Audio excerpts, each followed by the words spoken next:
Hello, everyone. Welcome to the July 9th edition of the Scientific Governance and Risk meeting.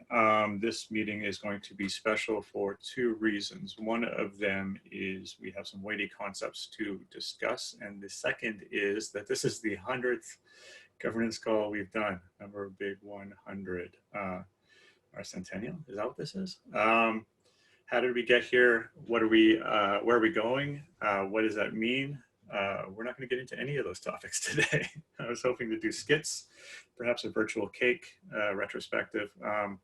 The ecosystem has not given us that latitude, so we'll put off the congratulations and celebrations till next week, possibly.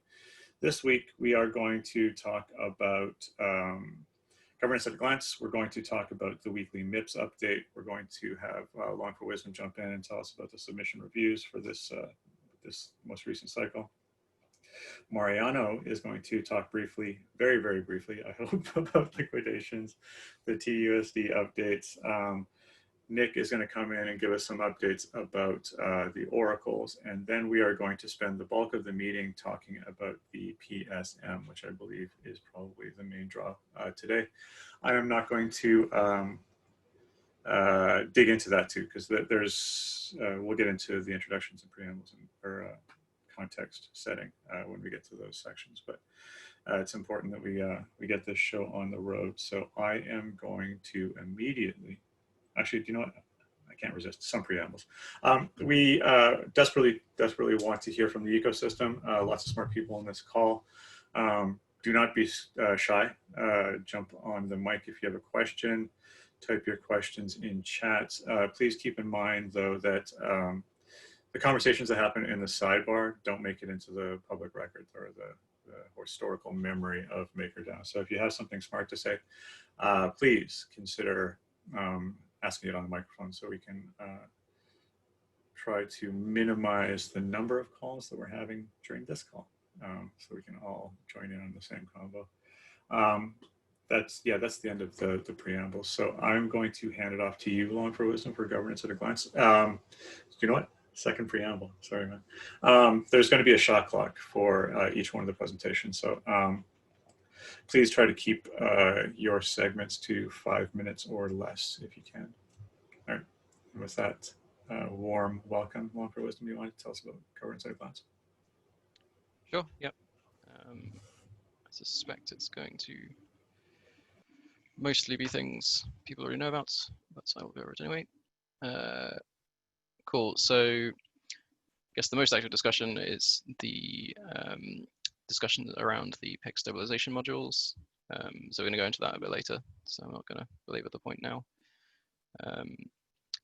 In addition to that, we've had Derek has posted a post on the forum talking about the DS Chief contract redesign. Fairly soon, there's going to be a chance where we get to replace DS Chief. Derek's going to talk more about that in a future meeting, but there's a thread on the forum if anyone is interested prior to that. We also had Seth from SourceCred post the first month review of the SourceCred trial, which has got some interesting data in it. So if people are keeping track of that, I would suggest, or want to keep track of that, I would suggest giving that a read. So let's see, briefly going over signals.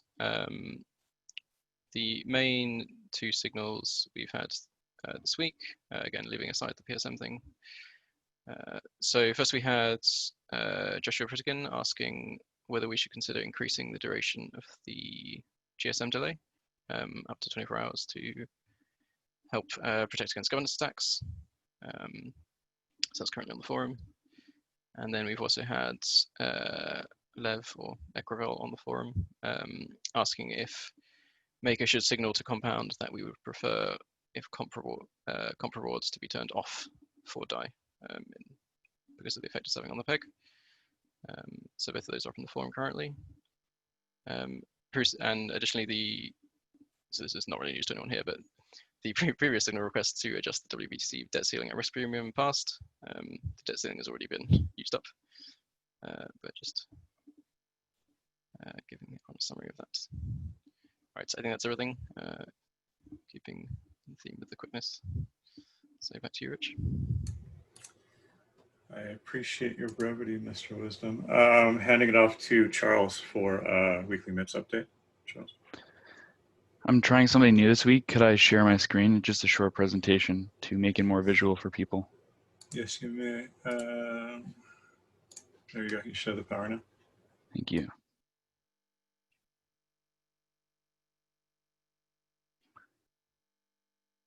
All right. Can everyone see that? Yes. Great. Okay. So this week's weekly MIP update. On Monday, we saw that July's governance cycle had officially begun. Last week was this gap week between June and July where we kind of had a pause for people to kind of collect themselves, for proposals to kind of get finalized and drafted up. So last week was quite calm, but this week we had the formal submission period from July 6th to July 8th, ending yesterday. And we saw 7 proposals come in. I'll review them over the next slide. And we also saw 2 new pre-MIP discussions posted to the proposal ideas subcategory, and that was for the PEG stabilization modules, the PSM, and a governance chief contract redesign. So I urge everyone to go and check those out or constantly review them. I know the PEG stabilization module forum thread is quite busy. The community greenlight polls ended on Monday, and the collateral status index was updated to reflect the results. These will eventually lead into the collateral onboarding discussions later on. On Thursday, today, sorry. Rich and Long, I think Long's going to do it today. We'll do the submission review for the 7 proposals to determine which of them can be included in the inclusion polls on next Monday. So as for the proposals that have been formally submitted, we saw 7 come through, 4 of which are MIPs and 3 of which are sub-proposals. It basically covers the formalization of the weekly governance cycle. MIP 16, we saw MIP 17, which is a weekly actual debt ceiling and actual risk premium adjustments. And we had a meta parameter adjustments. And lastly, MIP 19, which is the liquidation systems 1.1 upgrade, which I believe Mariano will be speaking briefly to later on in the call. The sub-proposals are for modifying the meta parameter adjustments related to MIP 18, which basically aims to remove the DSR spread from weekly polls. And we also saw, in terms of collateral onboarding, a formal proposal for onboarding a MANA collateral type. And lastly, we have a MIP 12 amendment proposal for improving the efficiency of overall collateral onboarding for both the domain teams and just the overall process. Finally, clearing up everything that should allow us to use all of the monthly cycles for collateral onboarding going forward. In terms of the MIPs that are still in a request for comments phase and kind of covering over their feedback periods, we have the MIP 15 dark fix mechanism that's still, I believe, a month away from entering a governance cycle once the author, Will Barnes, has officially added all of the edits from the community that he thinks are reasonable. And we have a new sub-proposal that has entered request for comments, which is a sub-proposal under MIP 13, which is a declaration of intent for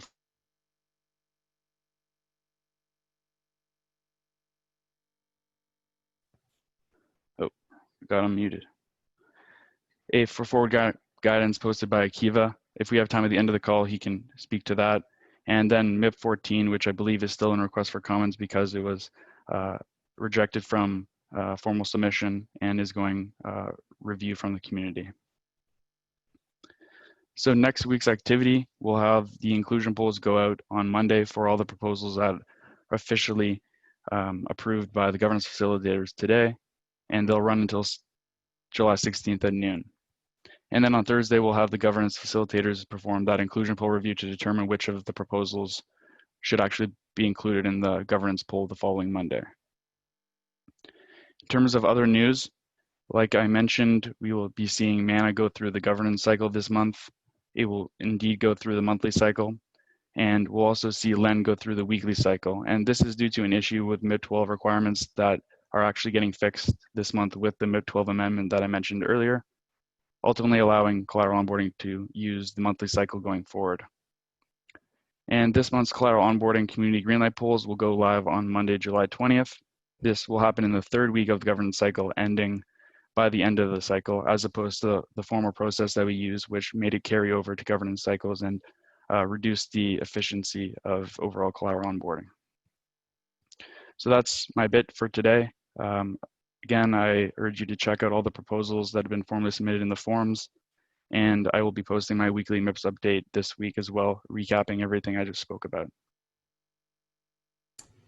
Thanks, Charles. As I mentioned at the top of the call, we have a super aggressive schedule today, but there's also going to be a lot of interesting or points that are worthy of discussion. So make a note of any questions you'd like to ask, and we can potentially get to them at the end of the, after all the presentations are over. Sorry. Well, I'm going to hand it off to you for submissions read. Yeah, okay. So yeah, Charles essentially just covered the 7 proposals which are have been submitted for July. There are 4 MIPs, MIP 16, 17, 18, and 19, and there are 3 sub-proposals. So again, I guess not to repeat kind of what Charles has said, I'd just kind of say, I don't think there are any issues with the currently proposed MIPs that would prevent them from continuing to the inclusion bowl. So they'll all continue. Yeah, I would highly recommend people at least read like the summaries of what's proposed, because there's a few that change things or introduce new things. So yeah.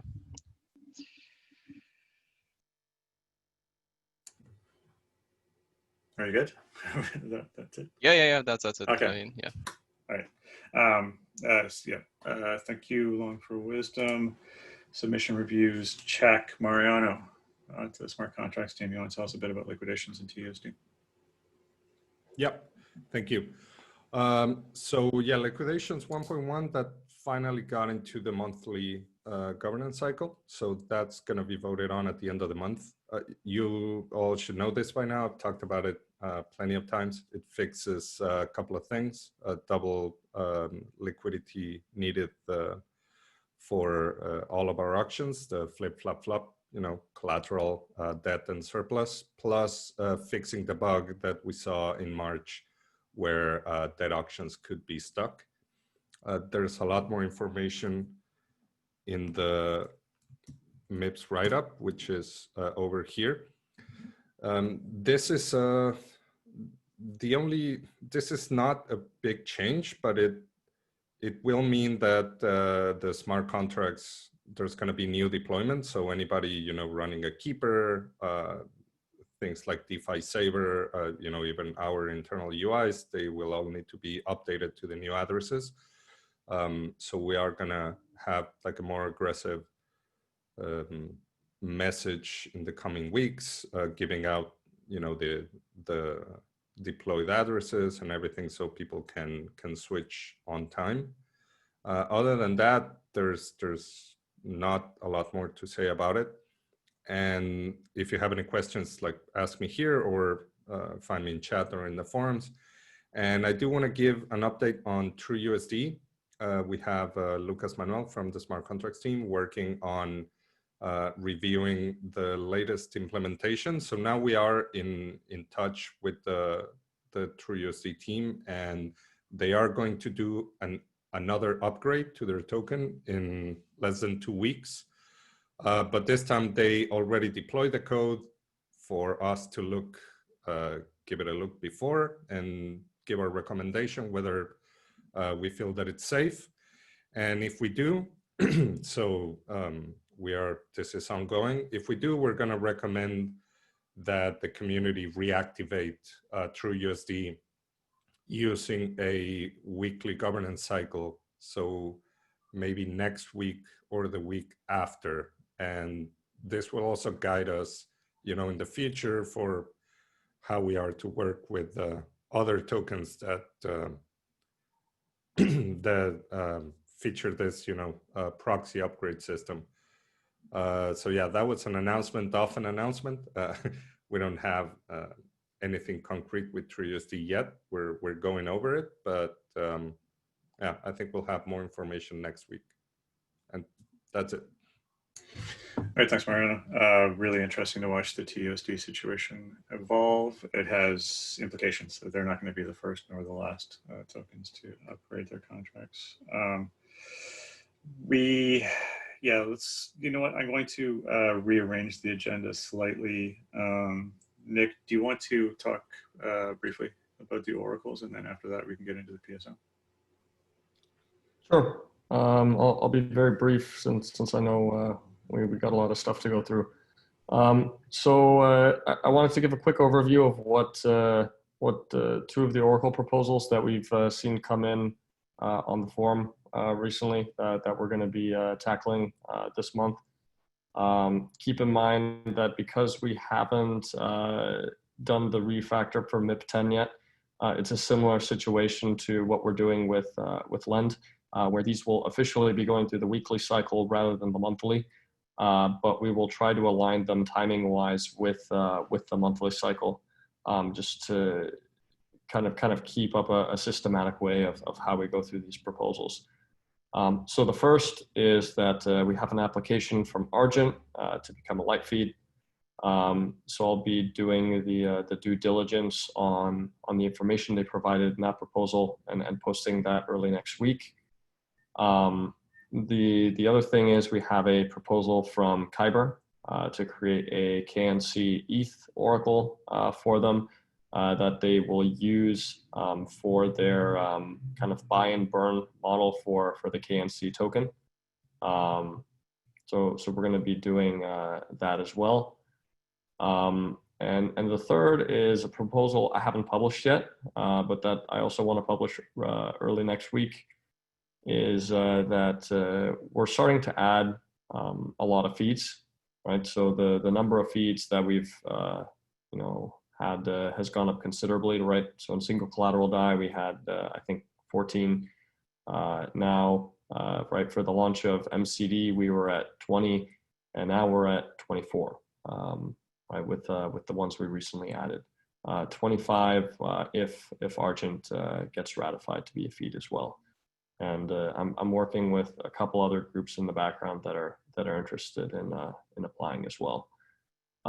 So part of having new feeds is also that you have a lot more data to work with, but it also means that your risk kind of increases as well, right? Because there's now more parties that can be malicious. So I wanted to put forth a proposal to kind of raise the quorum. So right now quorum is at 13.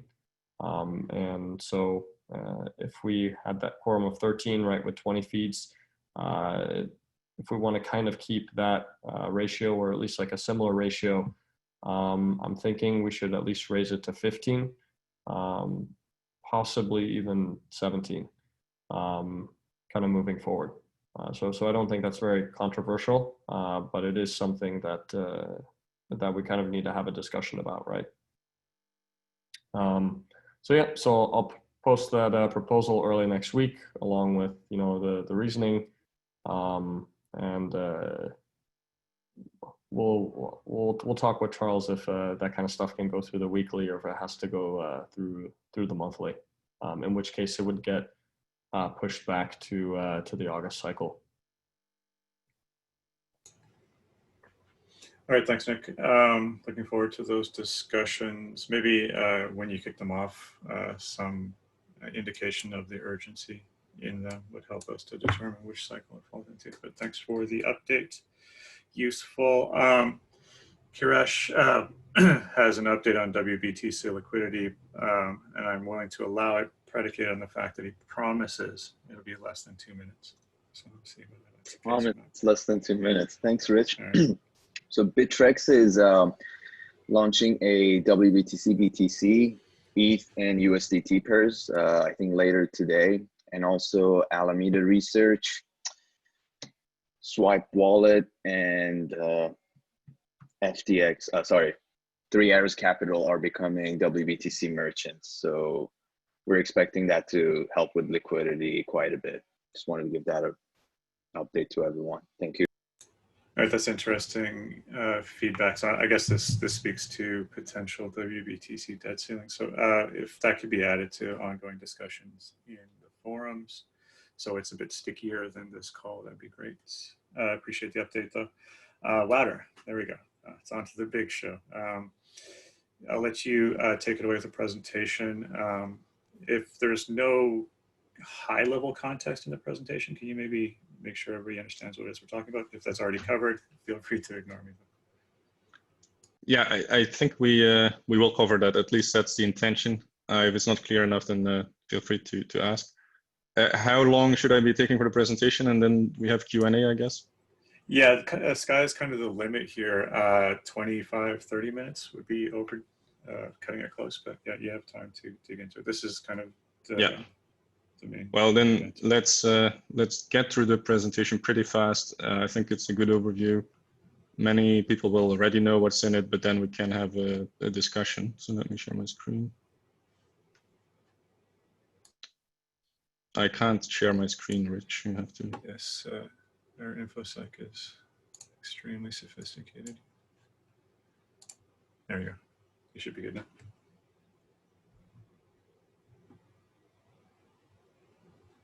There we go. Yeah, looks good. Okay. Yeah, so before we talk about the module itself, I wanted to start with a little bit of background as suggested.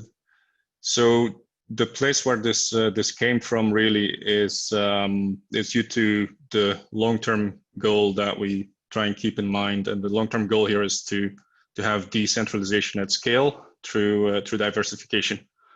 And that means we need to scale up the Maker protocol to the point of critical mass and to make it self-sustainable. And yeah, we think it's always very important to keep that in mind. This is part of our move to full decentralization. We can't decentralize if we can't become self-sustainable because we can't scale. So decentralization through diversification, that would mean a diversified collateral portfolio. So we know that in the future, the real world assets are a very promising area. The question is, how do we get there? Because this is not for tomorrow. This work is still very much going on, and to make it grow big enough will take some time. So we need the necessary tools to get from where we are today to that point. And we are facing some challenges. So the state of the peg has been less than ideal. So the peg has been struggling since the market crash of March 12th. It took really a long time to get to the point where it was almost restored. And then with the new functionality in Compound, actually things got worse again before they got better, because we experienced this demand shock. And the question really is, how can we develop the tools that allow us to handle these things? Just to press the point a bit further, the broken peg really inhibits the growth of the protocol. It's a negative feedback loop where people lose trust in the system, and either existing users go elsewhere, or they may choose alternatives over Maker from the start. And that is DAI users, but it's definitely also vault holders, because this is like a broad confidence and trust issue. So really, the broken peg it deters users, and it's actually making a bad situation worse with this negative feedback loop. It's important to know that a broken peg, it often destroys the use case for DAI users and integrators. So we know that there are companies and projects that we're working with, they're losing the desire to integrate DAI as a result, and they're losing end users. And this has been going on for some time.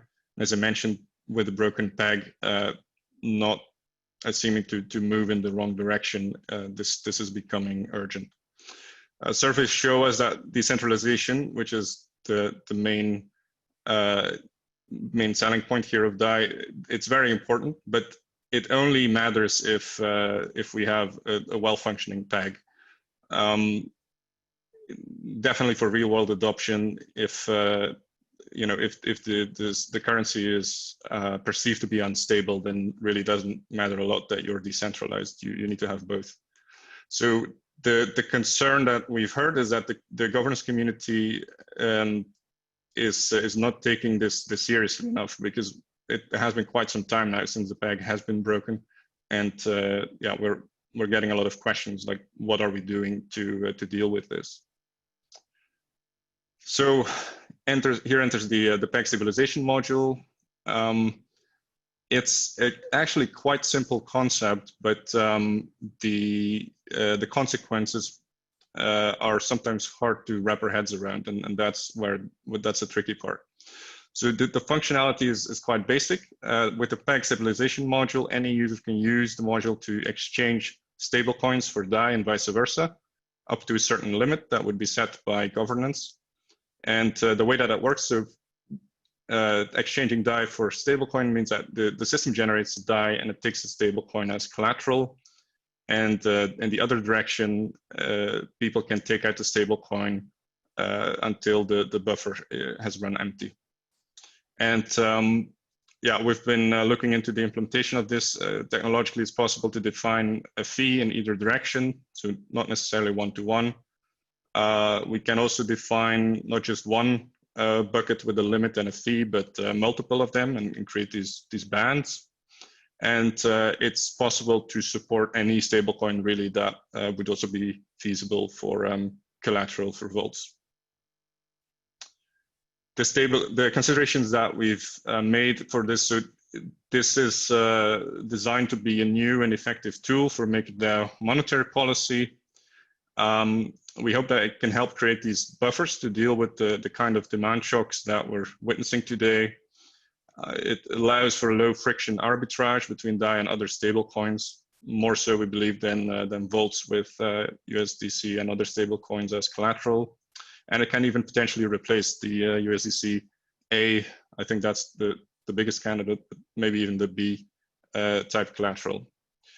And ultimately what this is, it's a lever to trade the risk that is the result of the broken peg for collateral risk, for taking on these the stable coins in the system as part of the portfolio.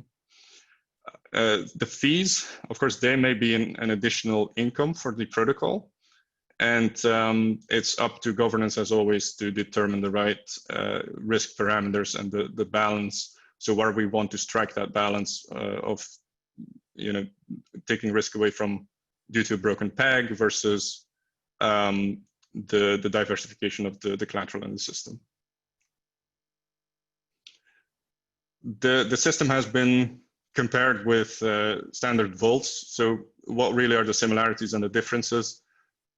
The system, it's similar to a vault collateral with the collateral type with stability fee 0 and the liquidation ratio of 100.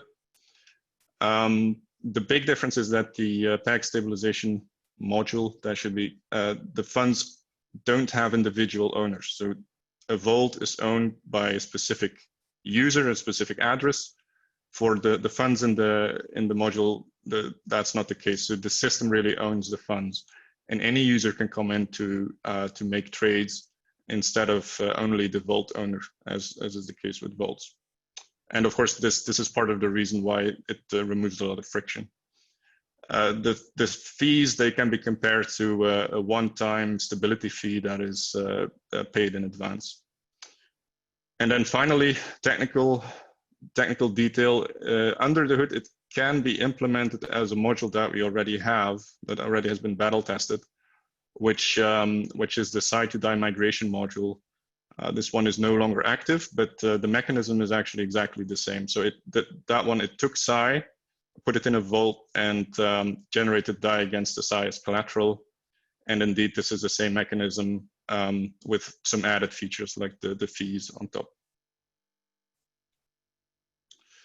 And yeah, so how could we use this? And so I'm not a risk analyst, so this is really not my area, but one possibility could be that we start with a PSM that has a diversity of stablecoins. So we try to make sure that we're not dependent on a single stablecoin implementation.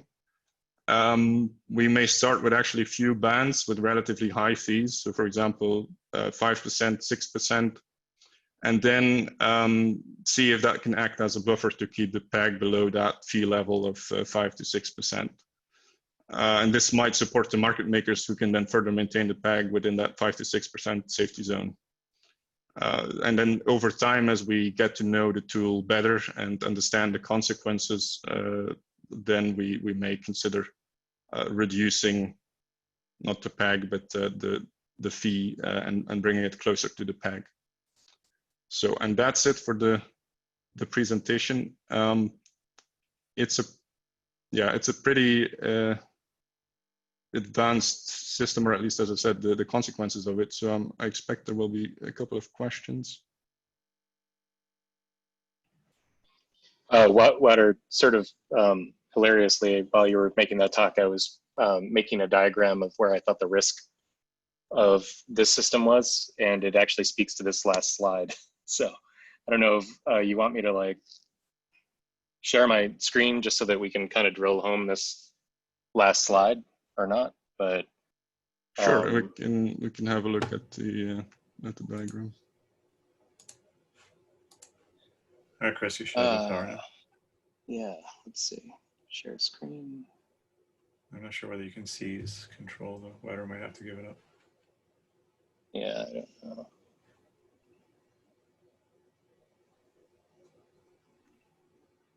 Oh yeah, there we go. Okay, cool. I think we just want that. All right, can you guys see this? Yeah. Yeah. So, you know, I have mixed feelings about the PSM, but if I can convey this one idea, I think that can put a lot of my concerns on hold. So vault holders have a very strong market incentive to rebalance to $1. And the PSM allows us to create this almost emergency mechanism outside on the edges of where we would find the peg to be so far out of bounds that we want this module to spin up and kind of take over. So the red here is where the PSM would be running. And I kind of flanked it in green just to indicate like the PSM has a debt ceiling. So so anytime the peg would go over, in this case, 103, the PSM would be this like natural mechanism to just sort of dump some stablecoin collateral into the thing and get DAI out. And then you'd sell that on the market, and this should, in theory, outside of these ranges, should push you back down to the sort of 103 mark. Once you hit that debt ceiling, you're back into the sort of basic market incentives that vault holders have, which up here is really strong, right? So a vault holder in this area is going to want to create a vault and try and push the thing down to ARB the peg. And then on the low end, I don't know, you know, we kind of need to discuss the parameters on the low end, but this is where it would sort of unload the PSM, you know, so somebody would show up with DAI and get USDC out. And we have a lot of mechanisms to kind of control the low end. So, you know, we probably want to more likely maybe even unload this thing closer to $1 so that, you know, we can use our other mechanisms down in this area. But this range, this sort of band, and sorry if the diagram doesn't really convey the meaning that well, I just made it, but the more we tighten this band and get to 1, the more gripes I have with the PSM. The more I think it'll remove the very natural market mechanism that we have with vault holders. Like there's an entire mechanism for balancing the peg that we would snipe out the closer we get to that $1 part. I think that this was one of the ideas was conveyed as empty shelves, right? So we would take away all the market incentive in this area. So I really like the PSM as this tool that sort of sits on the edges and prevents us, like say on a Black Thursday, like I think at one point we spiked to like 114 on an exchange. That would allow sort of this like instant natural cycle down, very low friction, permissionless way to do that, to like get us back down to like an acceptable range. But I still believe in the core mechanism of the Maker protocol, which is vault holders are being the ones that actually arc the peg. And I want everyone to be extremely aware that if we kill that mechanism, the green mechanism, that could be disastrous for the protocol in the same way that being off the peg is disastrous for the protocol. So that was, yeah. I don't know if this helps convey the idea at all, but. Yeah, I think it was quite clarifying. One thing to add here is that looking at the peg today, or at least like if it starts trading outside of that, more or less that range that you indicate, then of course it shows that the mechanism that is supposed to take care of it isn't working well enough, and you're getting to that point where you're getting close to that negative spiral, right, where there's a negative feedback loop. So to kind of push it back into that area, and as I wrote it on the slide, support the market makers to take care of it from there. I think that to me it makes a lot of sense, but as I also put on the slide, I am not a risk analyst, so. The mechanisms we're discussing here are, they have a great deal of impact on the protocol. And I think that, I know that there's a lot of questions out there, but a lot of questions haven't shown up in this call. And I'm concerned that maybe people are afraid of asking a dumb question. I hope they're not, because there aren't any. And to prove it, I'm going to ask the first dumb question here. I'm trying to wrap my head around how much upward or downward pressure the PSM could possibly exert before it exhausts itself. How much utility can be brought to bear here? So if there's a significant deviation from the peg, people are piling in, and we don't want that to happen. I guess I can't get more clear than that. How much of a buffering effect can this thing have? Or is the extent of the utility here that once the buffer is expended, that's the end of the utility of the PSM? Yeah, Can I think chime in here a little bit? Yeah, sure. Oh. Please. Okay, so shit, so if I don't lose this. My reaction was have a spread of PSMs. It's the wide is the liquidity provider of last resort, right? The narrows that you want to provide some liquidity in, like the 0.995 to 105, or however you want to bracket it, that's the one you put the lightest DC on. You expect it, you don't want it to be pegged. Your job is good when these things aren't being tapped at all and it's living in the narrowest range. And you put a light DC on there to provide liquidity, right? You take the bet. If you're down, I'll buy it because we're going to be back at 1 and we know it. And if you're high, you sell it and you peg it and you know, and you'll get back eventually, right? It's the wide range where you have the heavy hand and you go, look, if we hit 1.02 or 1.03, somebody was showing, we come in with a heavier hand and go, we're going to take that bet because we know we're going to be back to 1. It's our job to do this. And we need to provide liquidity to markets when they want it and they're being a little crazy. The whole question then becomes, well, how much do we do? I was just posting. I put a post up. Someone was asking me about what leaven I thought. I was like, well, we talked. Everybody that I talked to seems to think 50 million here would be interesting. And the question is, how do you get it? Nobody really said the numbers. We can talk about it. It becomes a question of tools to apply to the system. And I like the idea of at least starting with a wide PSM, maybe at 10 or 20 million USDC as an experiment, along with like maybe reducing rates and making sure our DCs are high so that it's used. It's like we can take a stab at this market with 50 million DAI somehow and all across the board. See what happens. I think the consensus is, and I just posted because I thought about it, Comp was offering 2 times the DAI market cap as a yearly return on $1 billion. That's a big freaking driver here, man. It beats us out hands down. And like, the question becomes, how much cap do you have to be able to absorb this? And it's basically related to the cap that they're offering over the time they're offering it. You can do the math on that and put it out in terms of a monthly. It's been decaying. Other people, sharper people have info on this. From what I see, because I'm in it, it's decaying.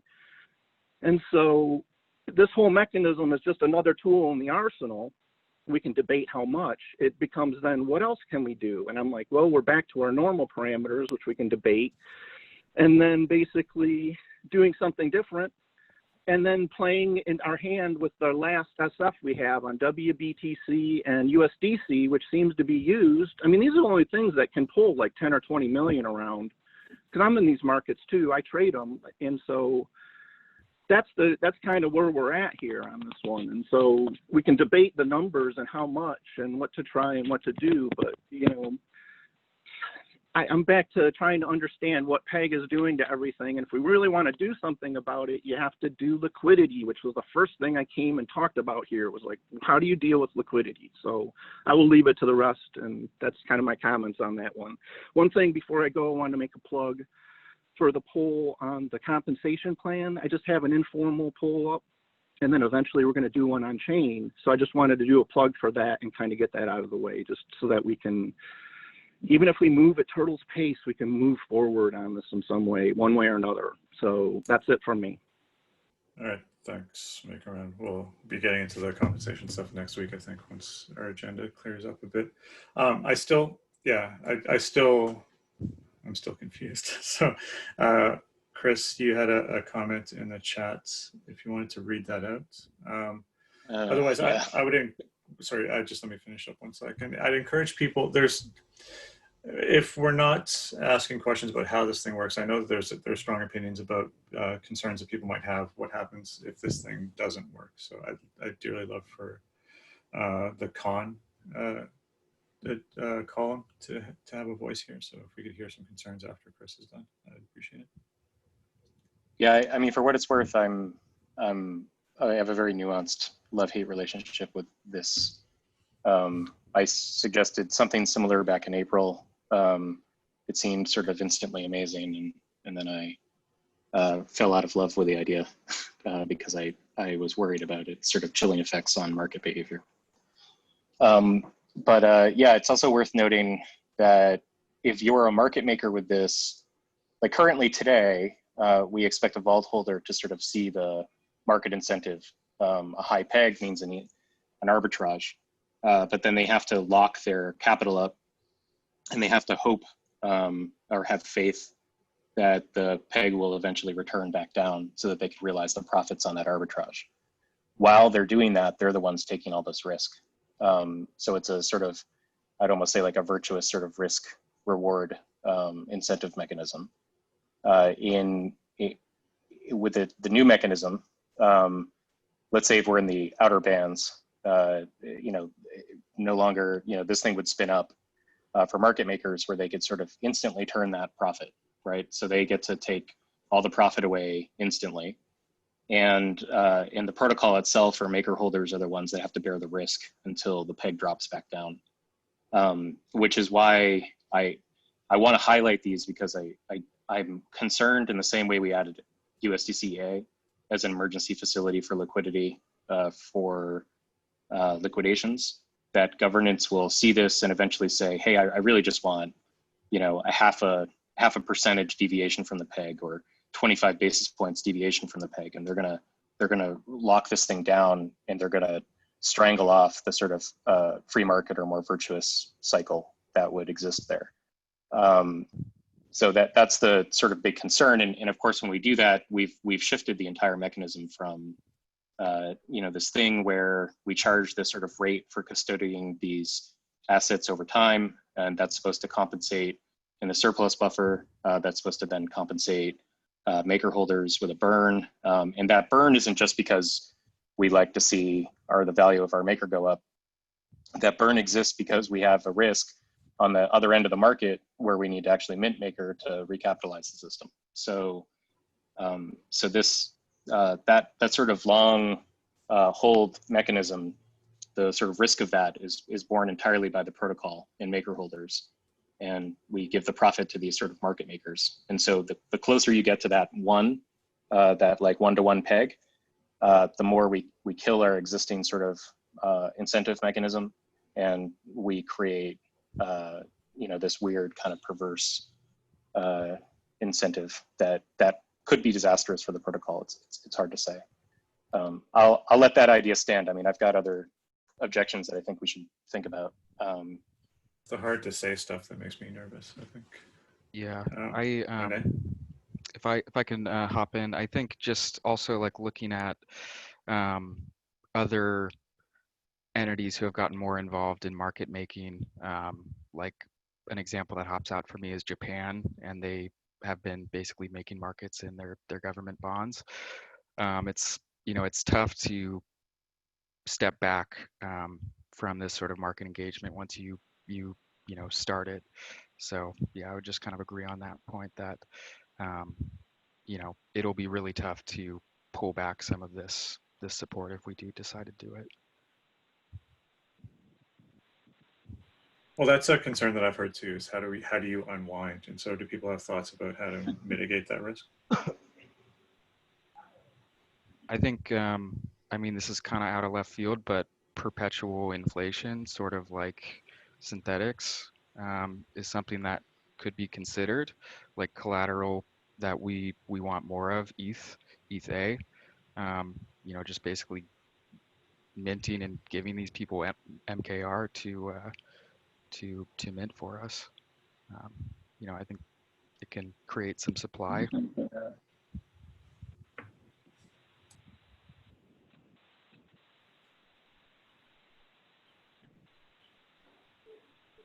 So I have a comment or a couple of questions. And again, this is my own personal opinion, but I'm just going to throw out what I think might be interesting. But again, I have no idea if this is correct, so I'll throw it out anyway.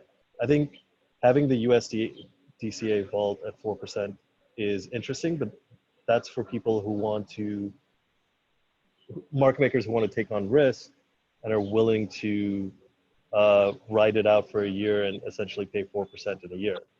The problem is there's not enough market makers with infinite liquidity. So at a certain point, I think the protocol providing liquidity at a very high payment rate is maybe okay. So what I'm suggesting is having the USD vault at 4% as it currently is, but also having the PEG, the PSM there, you switch one-to-one, but you pay a 4% fee, let's say, to immediately convert your USDC to DAI, for example. And that 4% fee is immediate and goes to the protocol. So now you have kind of two mechanisms battling to get the peg stabilized. But again, this is my personal opinion. I have no idea if it's correct, but that is kind of what my thinking is. I'm kind of curious what other people think.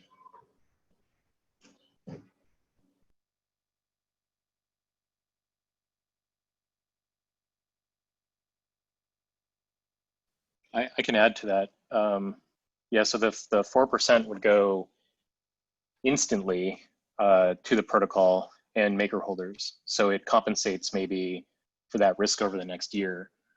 The problem is what happens if the protocol holds the asset for longer than a year. So that would be the only kind of caveat there. Okay. Can I just make a point on this as well? Because we have a similar problem with vaults, right? In that they pay 4% a year, but they pay it gradually over the year, right? Like if the collateral type explodes before the year goes out, then we're still like on the losing side. So it kind of switches that from long term to short term, like that sort of equation. But I don't think it's like, I mean, it's not fundamentally different. It just switches it around, and it could possibly be good to have like one set of tools that allows you to get the reward immediately, and then another one which allows you to get it like over a longer period, right? That could be useful potentially. Yeah, and to be clear, I'm suggesting having both there. So having as many tools as possible to fight the peg back down to $1.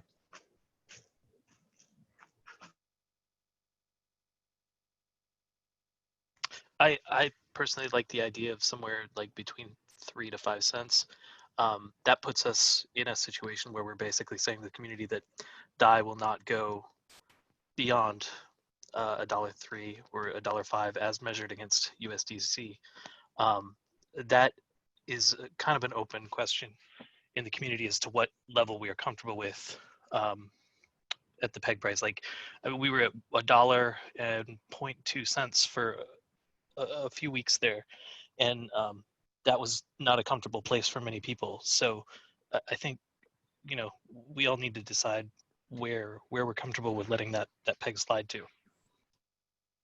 So it doesn't seem like it would change the current price situation. We've just been hanging out at 102. Yeah, I actually wanted to comment on that really quickly. So, you know, the real question here in my mind isn't what we set the band to, or even what we set the fee to, but rather kind of what is the max tolerable debt ceiling for the collateral type. Because I think the most important takeaway here is that this is an increase in leverage, or an increase in collateral. Kind of this notion that we went from one model where we incentivize market makers to mint DAI and kind of wait for it to converge back, versus now we're just kind of swapping that out immediately on the fly. I don't think that's really as important, because the end state for Maker in both situations is the same, which is that Maker has a bunch of collateral and there's a bunch of DAI outstanding. The new PSM makes that more profitable for people who interact with the PSM. So in a way, you can think of it as a subsidy or an incentive, or even a negative rate if you want to. So I think all that is fine. I think the real issue is just how big do you want to make it? How big would we have been willing to go with the regular USDC debt ceiling, and how big will we go with the PSM? But kind of the bands and the fees and all that is just kind of for me, I think it's second order details. Well, we're using USDC as a measuring stick a lot, and USDC has 5 times the market cap that DAI currently has. I personally am of the opinion that U.S. citizens are using Coinbase on-ramped dollars, where they can do that for free into USDC. They can off-ramp or exit Coinbase onto the Ethereum mainnet, and at that time they need to dump USDC for something else. And if they want to keep in dollar-denominated terms, they'll go to DAI. Otherwise, they'll go to ETH. But we're not in a market where people are buying USDC to trade back into dollars. And so, you know, if like this were a Forex market, we'd be seeing fluctuations between competing currencies. And I think we need to understand the macro situation of the fact that we're going into another bull market, and people are just trying to throw dollars into Ethereum. And we're just a more desirable place to be right now, but we don't have the supply to get there. So like this may be a great way to go if we need to increase supply to meet demand. I'm concerned with how long we have to carry this and the risk that entails. So. Right, but that's the same as like, how long would we be willing to carry the current USDC? You know, if the current USDC is under our tolerable max debt ceiling, then in a lot of ways we don't care how long we carry it on for, right? It's once you go above what you're comfortable with is when you start asking, okay, how long do we have to keep this on the books for? And then you start getting into questions like, truly how big is Maker's capacity to take on USDC, and if they're willing to hold it beyond that, beyond like a reasonable timeline. But I just think the first question, the most important question here is just how big is it, or is the community willing to let the PSM get? And I think that needs to be answered before we start talking about kind of ranges and fees and 103 versus 102 or whatnot. I'm actually not entirely sure I agree with you, Cyrus. Like, I think the kind of band is one of the more important issues, because I feel like there's kind of a difference of opinion among like people in this community as to like how far off peg is too far. Because I mean, we're currently at 1.015 or something, which is, you know, that's like 1.5%, right? This is the thing. Do people think that is too hard, too much, or like if that's fine? Because the kind of message we're getting from some of the foundation people is that that's too much, based on like Wouter's presentation and things. Whereas I think maybe Chris and Brian perhaps think that like that is okay, right? Like that's within the bounds for letting the market sort it out. I think there's a really important point there, which is that you can't just express it in terms of like 1% is too much, 2% is too much. It also depends a lot whether it sometimes drops below the dollar or not, right? And how long, like what the average price is over a longer period of time. I think 1 or 2% sometimes. I don't see that could be a problem, but that is assuming that it fluctuates around the dollar, right? Which currently isn't the case, really. Yeah, sure. I pretty much agree with that. But like, even if we turn the PSM up to like 200 million and we have it like 1-to-1, that can't push it below peg, right? That can only push it to the peg. So we're never going to drop back below again, like unless we get like more supply from somewhere else, right? Yeah, the nuance there is, I think, that you are creating improved confidence in the system again. So people will start acting in a way that assumes that the peg is fixed again, and then you will see that fluctuation again. It's really a matter, I think, of getting away from that negative spiral, the negative feedback loop.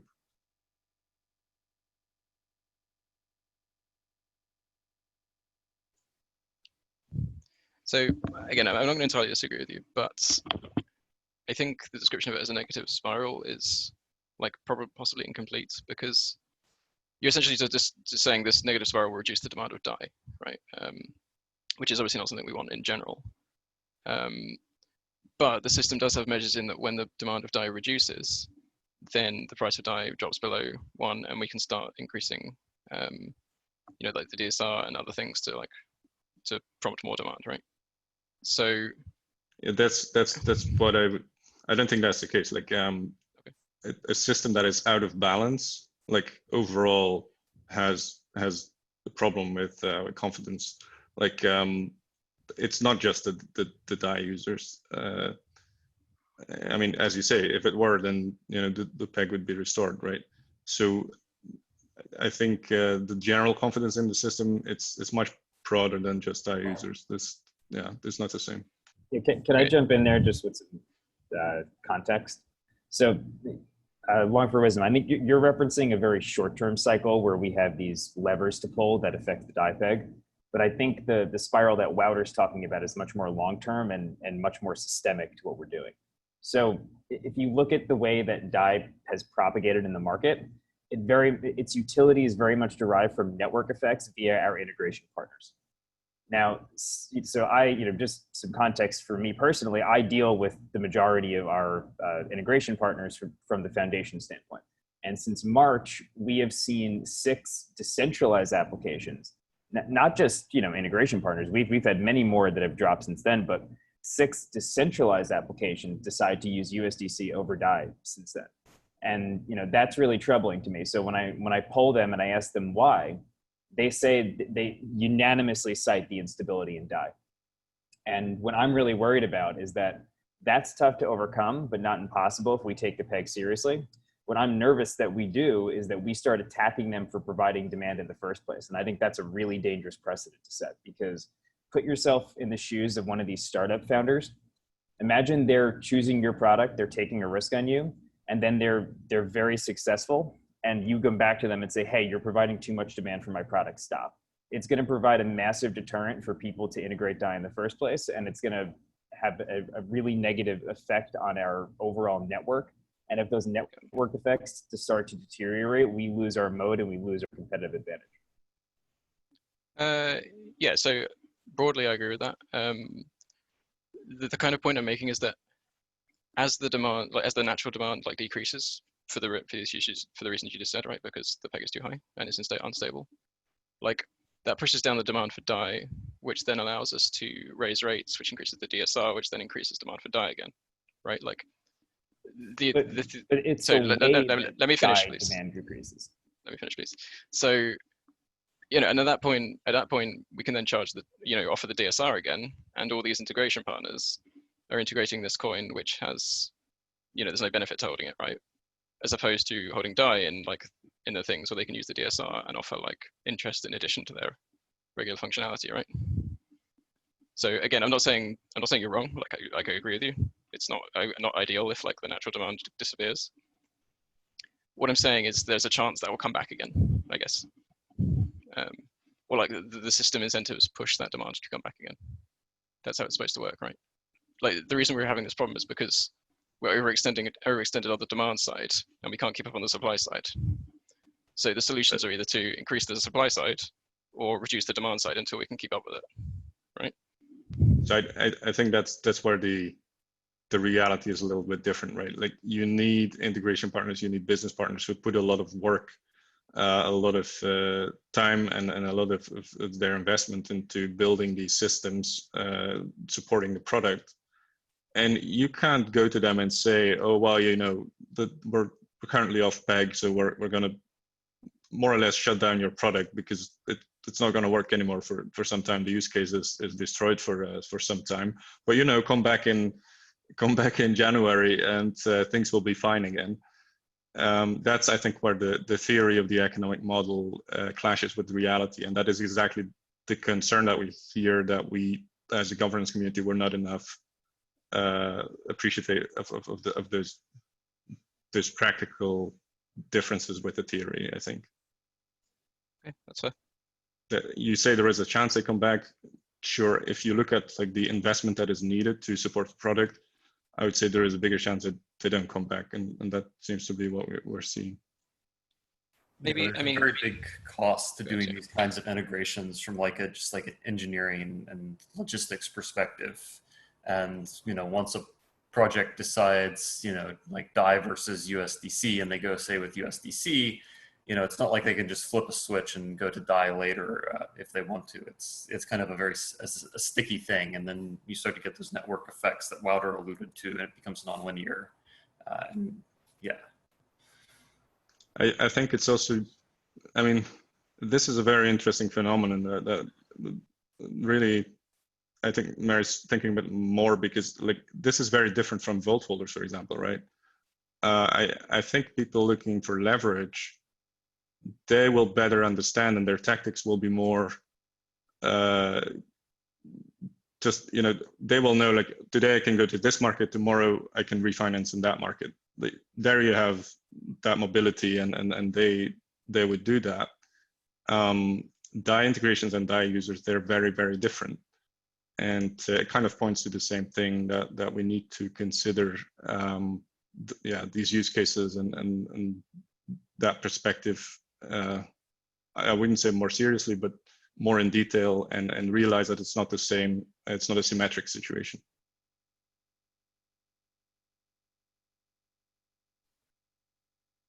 So I just wanted to add a comment, and this is again my own personal comment. It doesn't represent anybody else. In terms of positive feedback loops and negative feedback loops, so right now I believe we're in a little bit of a negative feedback loop in terms of nobody knows when to sell DAI, right? So they kind of step out of the way, and then DAI can just keep on going higher and higher. And because it can, there's these two negative feedback loops. One, natural market makers are hesitant to sell because it could go in their face. Two, the vault owners who are doing leverage trading, so they're minting DAI and selling it, those people are a little bit unsure too, because when they're closing out their vaults, they're not sure where their worst case scenario of buying DAI could be. And then to add on that, speculators will come in and start buying DAI because they think there's a probability. They know the downside is 1, but they know the upside is asymmetric. So speculators will come in and buy DAI. So that is all negative feedback loops in terms of controlling DAI's price. Now, if you had the PSM with a fee at 5%, people would actually step in front of the PSM because they know like their downside is only, let's say, 105. So they'll step in at 104, knowing that it could come down to $1. Those are asymmetric risks, and they know their downside is only a penny back to 105. So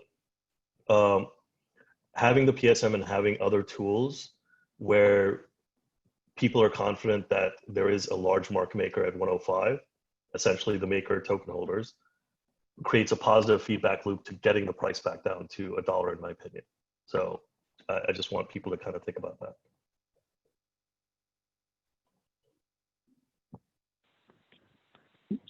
Yeah, guys, I had another thought on this. The other thing too, if we take the outside of the trade around 1, you can use it to test your auction system, particularly from the high side down. You can buy at your 105, I don't care, pick the number. And then you basically offer the auction, basically take anything down to 1.0 and do it periodically, like just throw it out as a, here's an auction. You know, you could literally test the auction by basically being the outside bidder in the market. And yeah, let everybody will sit in front of us. Great, let them. We want them to. Ideally, will they sit there with DAI just holding it? I don't know, maybe. Will it be a profitable trade? I don't know. But the fact that it gives us a real thick saga soup to go through to get beyond 105 or even up to it, I think that's a great thing. Whatever number you pick, it kind of all works. And the idea of using the auction system to take the in-between, just offer it. Whatever market will give you in there and wants to, let it. Because you don't care. You want to recycle that trade and be done with it and get it out of the system ultimately. So it's a perfect way, and just don't let it go if it goes below 1. Be like, I'll keep it, thank you. We'll try again later and move on. It's great from the auction system perspective, doing this kind of PSM to collect collateral to basically throw at the markets on both sides of the market. Or I guess the low side wouldn't work, but the high side definitely works.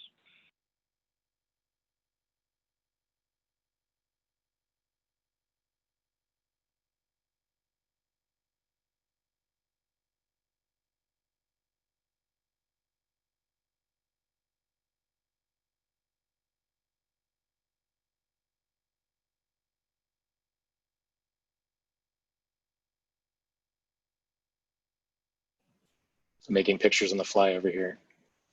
Yeah, I'll show you guys another one in a second.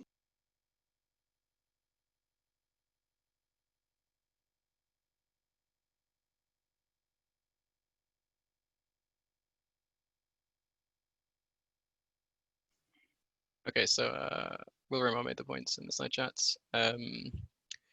Saying if we use this as a tool for monetary policy, it might make sense to add clear boundaries on what kinds of situations this could be used and for what purposes and at what DCs and fees.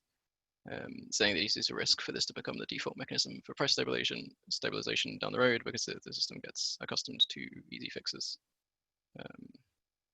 which is a reasonable point, I think.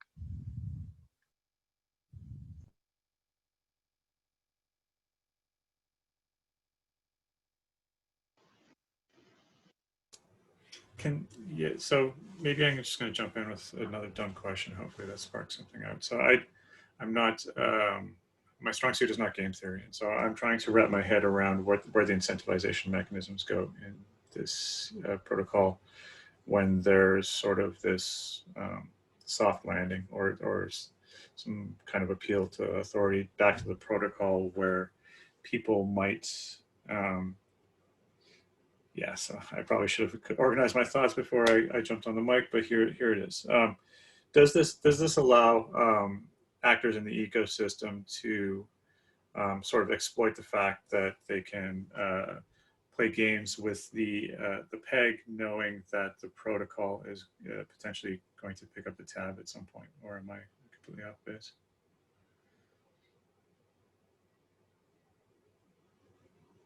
Do we? Yeah. So maybe I'll loop it back to this. I'm unsure that there's a clear model here that explains pain points, ways that this could be exploited, how it can go wrong. We've discussed a lot of the things about how it can go right, which I think are becoming more compelling as we talk these things out. But sorry, somebody was going to add something. Who was that? No, I mean, there's always a clear risk with USDC, or if we use TUSD or whatever other stablecoin, there's always the underlying risk of that collateral, right? Yeah, I suppose. I'm just trying to find where's, yeah, I don't know. It's possibly some, just the way I think. I'm just, we're changing some of the game theory here. And so my first question is, how can this be exploited for gain, for actors in the ecosystem to take advantage of this? I don't understand it well enough to answer that question.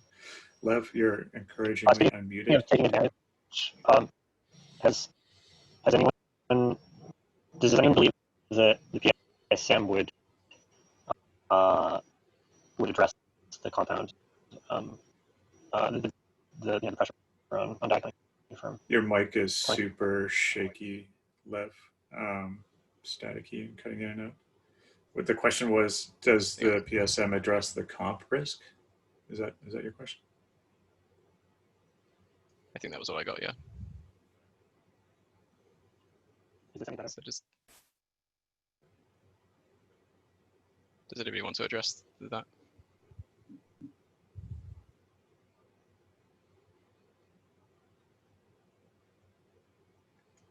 Because it seems like a reasonable concern to me, like that if we just, with the comp farming thing, if we just offer like a large amount of DAI exchange USDC, then it will potentially get taken for the comp farming.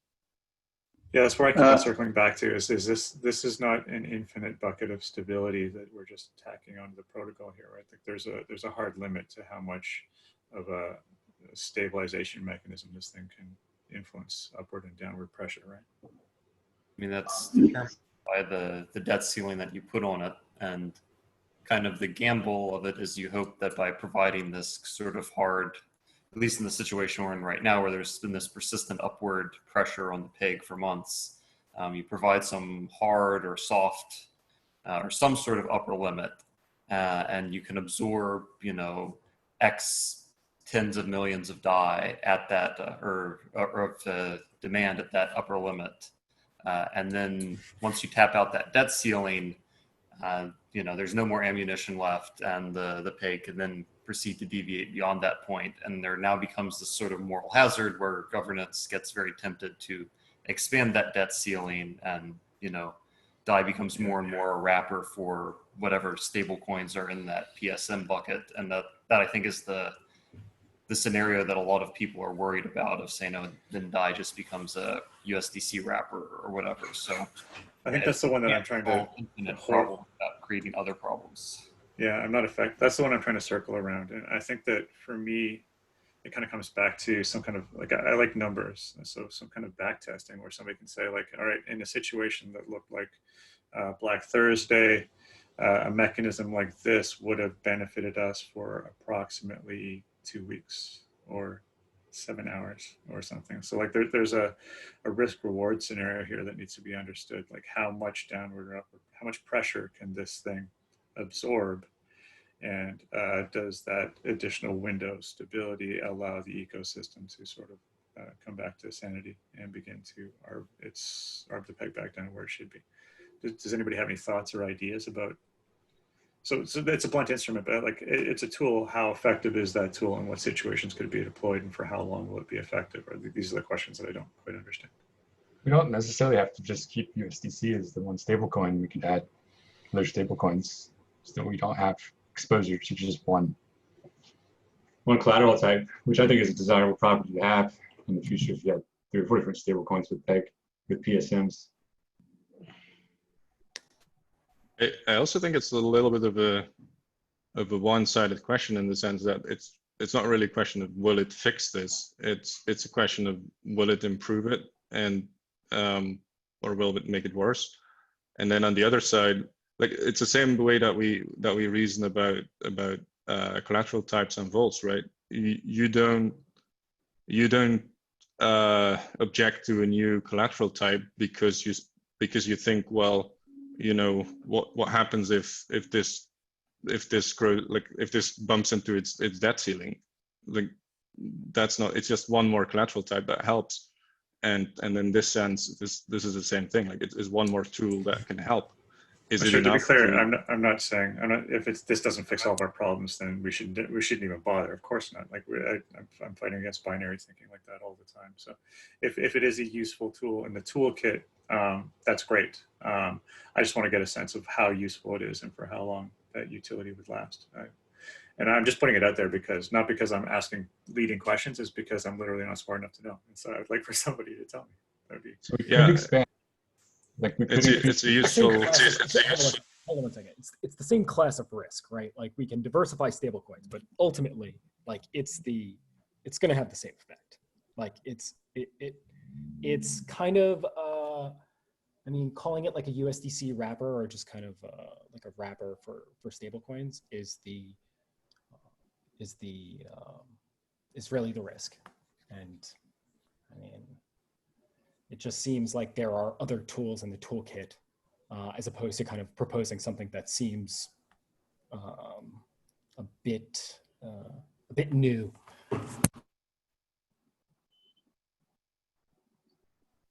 Greg, you had some insight. Can you want to say that out loud? What was that? You had some insight in the chat there. If we can get, Oh, you're speaking I'm to the just trying to person. guess how much DAI we actually need to satisfy the comp demand, and I don't think it's as much as we may think, because you get so much. I don't want to use the word leverage because it's not accurate, but comp earning leverage with DAI there, and there is a lower bound on the amount of yield that a comp farmer will accept. Like if you can go with USDC to BlockFi and earn 8%, you're not going to yield. You're going to mine comp for 5%. So I haven't done the calculations, but I imagine that there's a way to do this more accurately than I've done on the napkin math. Quickly make the point there that it's currently we're dealing with comp, right? As like the primary mover. There are a lot of other projects which are planning liquidity mining incentives as well. So if we do have enough DAI to solve the issue with comp currently, great. But like, I think we're going to find that the problem comes back again soon. Yeah, I mean, it's comp today, something else tomorrow.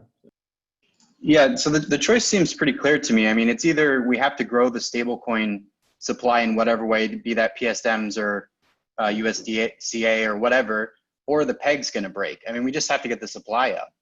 Like, I don't see really an alternative at this stage. And the idea here is that the PSM as part of the toolkit will help bootstrap and create some breathing room that allows more actors to come into the ecosystem, which increases the supply, which is, and that's the mechanism. Yeah, in my opinion, this is a virtuous cycle, right? Like the true solution is we don't want to be the wrapper stablecoin. And I completely agree with that. But you kind of have to start off with that so that you can raise the ETH debt ceilings and WBTC debt ceilings, because those people will have more confidence that when they need to close out, they can get a good DAI price, right? That's super important to them too. So yeah, we want to be a fully diversified thing, but I think this is a starting point and it'll bring confidence in those other collateral types increasing also. Again, just my opinion. Yeah, I also want to make a couple of arguments that are basically echoing what's already been said, right? But I think the first one is that it's very important to distinguish between the question of whether the PSM is a useful tool for maker governance, and then what needs to be done about the peg, sort of on a, or rather, let's call it the peg emergency, right? The peg, the broken peg that's been broken for 3 months, and this fundamental imbalance of the system. Because there's actually a lot of different options here, right? There is, I mean, one option that the PSM does make even more useful, or rather even more efficient, is just like massively increasing the stablecoin debt ceilings. But there's other options as well. There's like adding MKR as collateral. There's negative rates. I mean, there's also like letting the peg break. But what's important to keep in mind is that, like, even if you're against any of these particular options, it doesn't make sense to